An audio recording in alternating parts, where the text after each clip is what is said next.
प्रातः सन्ध्यावन्दनम् अपवित्रः पवित्रो वा सर्वावस्थाङ्गतोऽपि वा यस्मरेत् पुण्डरीकाक्षम् स बाह्याभ्यन्तरशुचिः केशवाय स्वाहा नारायणाय स्वाहा माधवाय स्वाहा गोविन्दाय नमः विष्णवे नमः मधुसूदनाय नमः त्रिविक्रमाय नमः वामनाय नमः श्रीधराय नमः ऋषिकेशाय नमः पद्मनाभाय नमः दामोदराय नमः सङ्कर्षणाय नमः वासुदेवाय नमः प्रद्युम्नाय नमः अनिरुद्धाय नमः पुरुषोत्तमाय नमः अधोक्षजाय नमः नारसिंहाय नमः अच्युताय नमः जनार्दनाय नमः उपेन्द्राय नमः हरये नमः श्रीकृष्णाय नमः।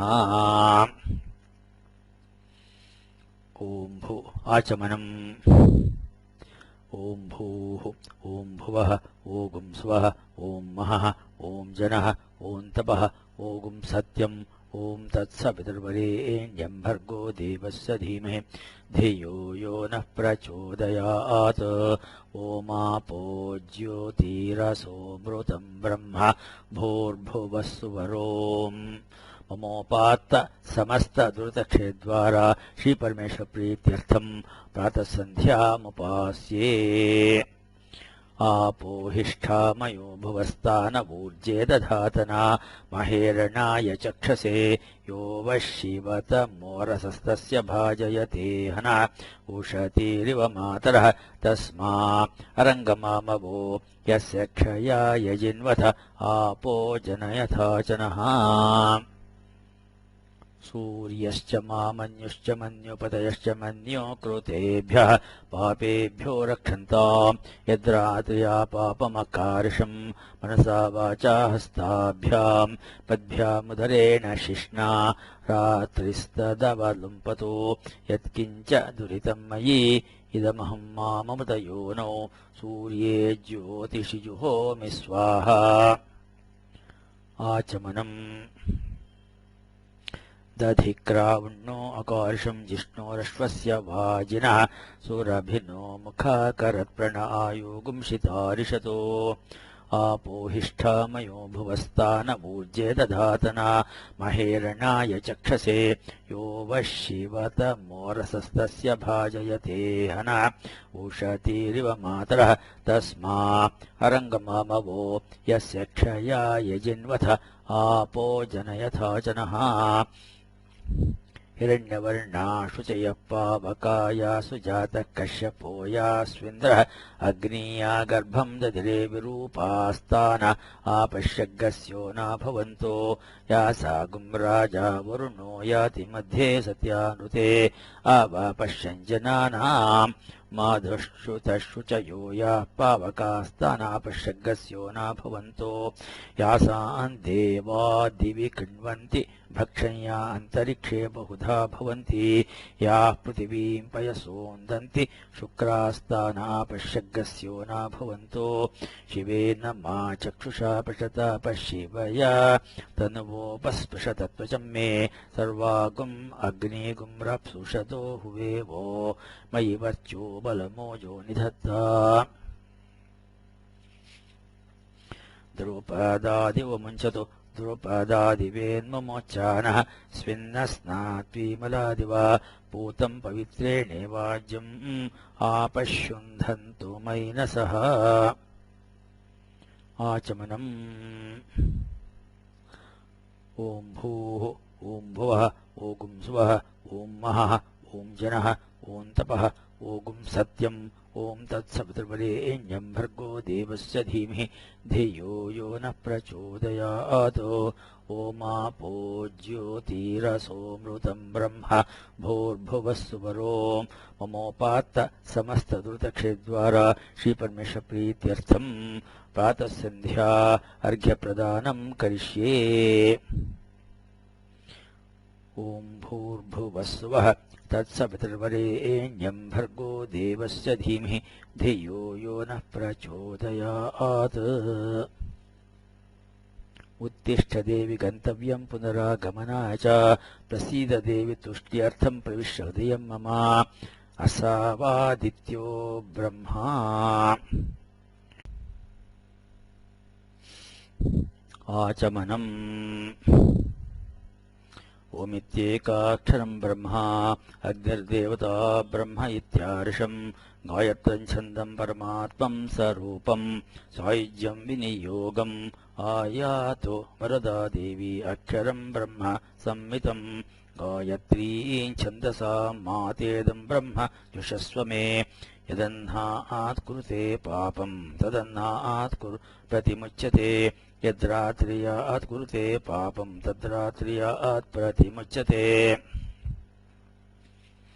सर्ववर्णे महादेवी संध्या विद्ये सरस्वती ओजोऽसि सहोऽसि बलमसि भ्राजोऽसि देवानां धामनामासि विश्वमसि विश्वायुः सर्वमसि सर्वायुर्विभूरों गायत्रीमवाहयामि सावित्रीमवाहयामि सरस्वतीमवाहयामि छन्दर्षीनवाहयामि श्रियमावाहयामि गायत्र्या गायत्री छन्दो विश्वामित्रुषिः सविता देवता अग्निर्मुखं ब्रह्मा शिरो विष्णुर्हृदयगं रुद्रशिखा पृथ्वी योनिप्राणापानव्यानोदानसमाना सप्राणा श्वेतवर्णा साङ्ख्या सुगोत्रा गायत्री चतुर्विंशत्यक्षर त्रिपदा षट्कुक्षिः पञ्चशीर्षोपनयने विनियोगः। ॐ भूः ॐ भुवः ॐ स्वः ॐ महः ॐ जनः ॐ तपः ॐ सत्यम् ॐ तत्सवितुर्वरेण्यं भर्गो देवस्य धीमहि धियो यो नः प्रचोदयात्। ओमापो ज्योतिरसोऽमृतं ब्रह्म भूर्भुवस्सुवरो ममोपात्त समस्तदुरितक्षयद्वारा श्रीपरमेश्वरप्रीत्यर्थम् प्रातः सन्ध्या यथाशक्ति गायत्री मन्त्रजपं करिष्ये। ओम तत्सवितुर्ब्रह्मात्मने अंगुष्ठाभ्यां नमः वरेण्यं विष्णुआत्मने तर्जनीभ्यां नमः भर्गो देवस्य रुद्रात्मने मध्यमाभ्यां नमः धीमहि सत्यात्मने अन्मिकाभ्यां नमः धियो यो नः ज्ञानात्मने कनिष्ठिकाभ्यां नमः प्रचोदयात् सर्वात्मने करतलकरपृष्ठाभ्यां नमः। ओम तत्सवितुर्ब्रह्मात्मने हृदयाय नमः वरेण्य विष्णुआत्मने शीर्षे स्वाहा भर्गो देवस्य रुद्रात्मने शिखायै वषटु धीमहि सत्यात्मने कवचायहं धियो यो न ज्ञानात्मने नेत्रत्रयाय वौषटु प्रचोदयात् सर्वात्मने अस्त्राय पटु भूर्भुवस्सुरोमति दिग्बन्धः। ध्यानम् मुक्ता विद्रुमहेमनीलधवलच्छायैः मकैस्त्रीक्षणैः युक्तामिन्दुनिबद्धरत्नमकटां तत्त्वार्थवर्णात्मिकां गायत्रीं वरदाभयाम् अंकुशकशां शुभ्रं कपालङ्गदां शङ्खं चक्रमथारविन्दयुगलं हस्तैर्वहन्तीं भजे। ॐ भूर्भुवस्सुवः तत्सवितुर्वरेण्यं भर्गो देवस्य धीमहि धियो यो नः प्रचोदयात्। ओम तत्सद्ब्रह्मार्पणमस्तु। तत्सवितुर्ब्रह्मात्मने हृदयाय नमः वरेण्यविष्णुआत्मने शिरसे स्वाहा भर्गो देवस्य रुद्रात्मने शिखायै वषटु धीमहि सत्यात्मने कवचायहं धियो यो नः ज्ञानात्मने नेत्रत्रयाय वौषटु प्रचोदयात् सर्वात्मने अस्त्राय पटु भूर्भुवस्सुरोमिति दिग्विमोखः। ध्यानम् मुक्ता विद्रुमहेमनीलधवलच्छायैः मकैः स्त्रीक्षणैः युक्तामिन्दुनिबद्धरत्नमकटां तत्त्वार्थवर्णात्मिकां गायत्रीं वरदाभयाम् अंकुशकशां शुभ्रं कपालङ्गदां शङ्खं चक्रमथारविन्दयुगलं हस्तैर्वहन्तीं भजे।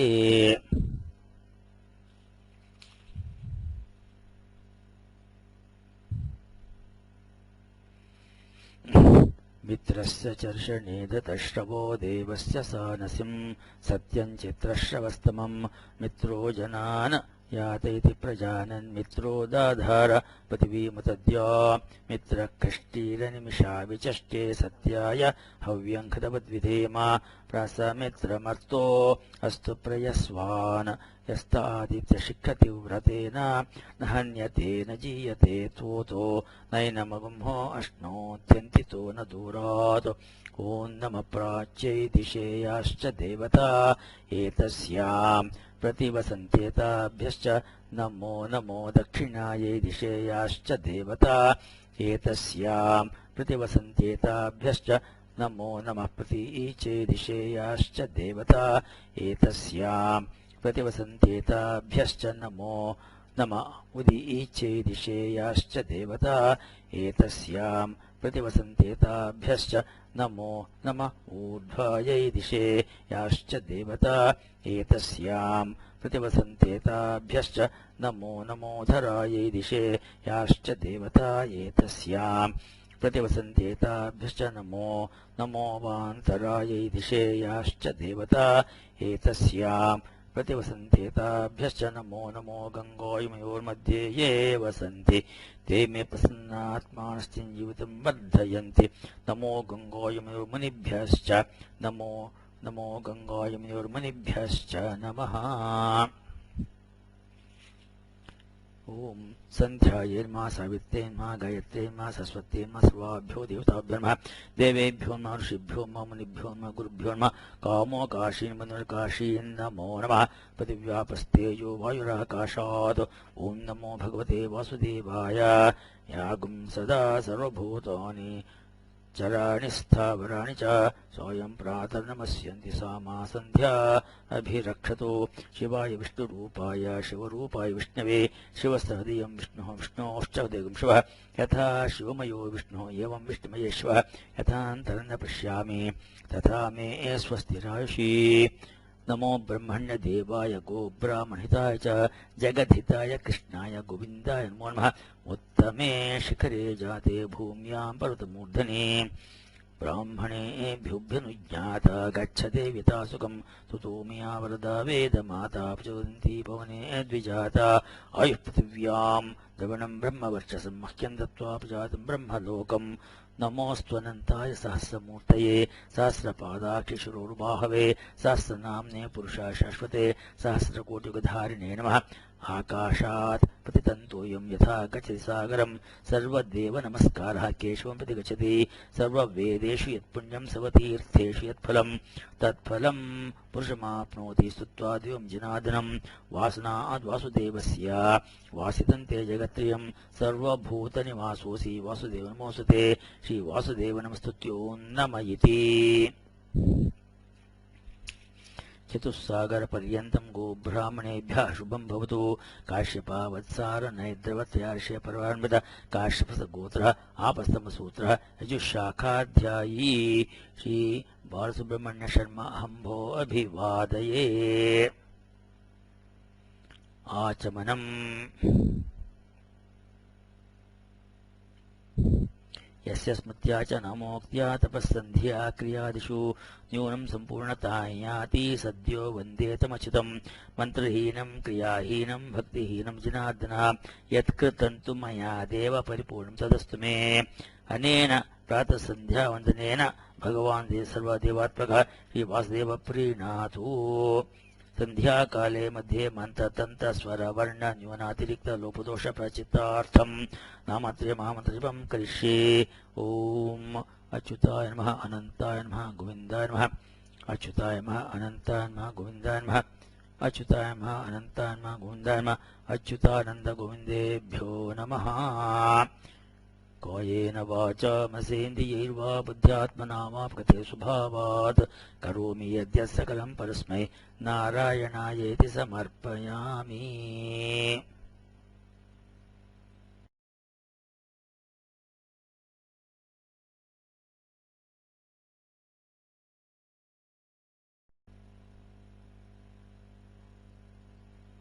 ಮಾಧ್ಯಾಹ್ನಿಕ ಸಂಧ್ಯಾವಂದನ ಮಂತ್ರಾಣಿ.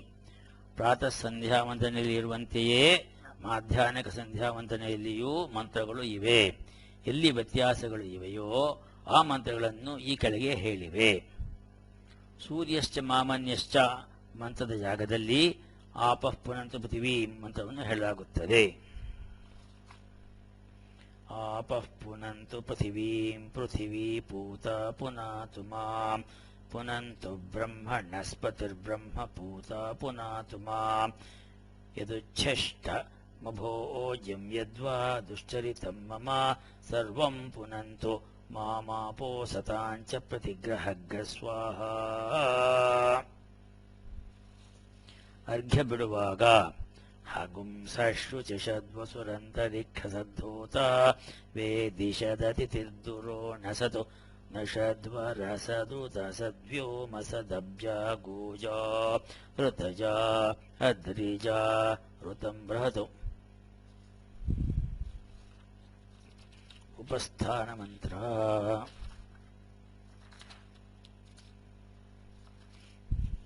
आसत्येन रजसा वर्तमानो निवेशयन्नमृतं मर्त्यं च हिरण्ययेन सविता रथेन देवो याते भुवना विपश्यन् उद्वयं तमसस्परिपश्यन्तो ज्योतिरुत्तरं देवं देवत्रा सूर्यमगन्मज्योतिरुत्तमम् उदुत्यं जातवेदसं देवं वहन्ति केतवः दृशे विश्वाय सूर्यं चित्रं देवानामुदगादनीकं चक्षुर्मित्रस्य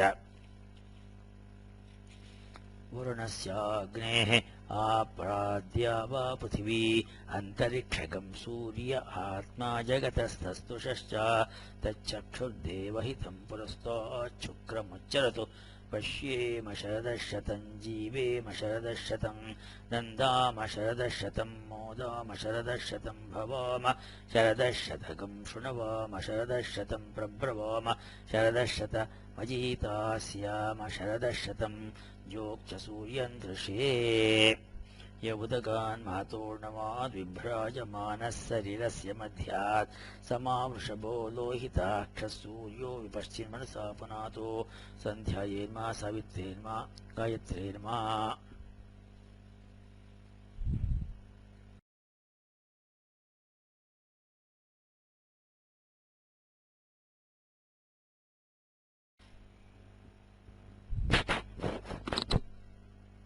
ಸಾಯಂ ಸಂಧ್ಯಾವಂದನ ಮಂತ್ರಾಣಿ ಪ್ರಾತಃ ಸಂಧ್ಯಾವಂದನಲ್ಲಿ ಇರುವಂತೆಯೇ ಸಾಯಂ ಸಂಧ್ಯಾವಂದನಲ್ಲಿಯೂ ಮಂತ್ರಗಳು ಇವೆ. ಎಲ್ಲಿ ವ್ಯತ್ಯಾಸಗಳಿರುವೆಯೋ ಆ ಮಂತ್ರಗಳನ್ನು ಮಾತ್ರ ಈ ಕೆಳಗೆ ಹೇಳಿವೆ. ಸೂರ್ಯಶ್ಚ ಮಾಮನ್ಯಶ್ಚ ಮಂತ್ರದ ಜಾಗದಲ್ಲಿ ಅಗ್ನಿಶ್ಚ ಮಾಮನ್ಯಶ್ಚ ಮಂತ್ರವನ್ನು ಹೇಳಬೇಕು.